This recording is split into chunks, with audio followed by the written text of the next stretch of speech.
показвам малка част от установката, с която си сваляхме дрона от ето обор.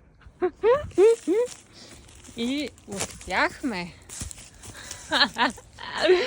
И ето го как се приземи.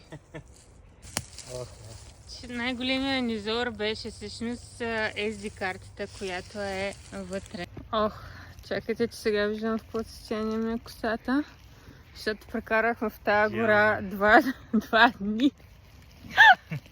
Станахме да спим още една вечер в Словения, за да можем да си купим разни джаджи и въжета и да си пробваме да го свалим. Та снимките от Доломитите са спасени!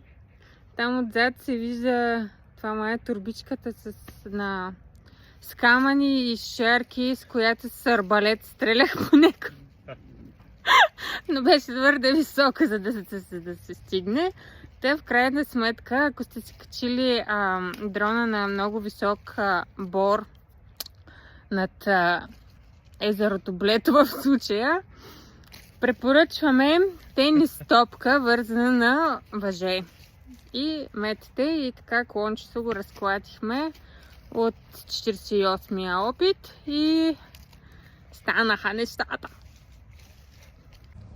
Ето го езерото Блед там отзад. Имахме гледка, докато се качваме тук по тия гори. Почти цял, само тук малко му се е извадила камерата.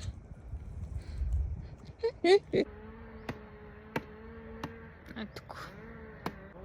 Ето го и езерото Блед.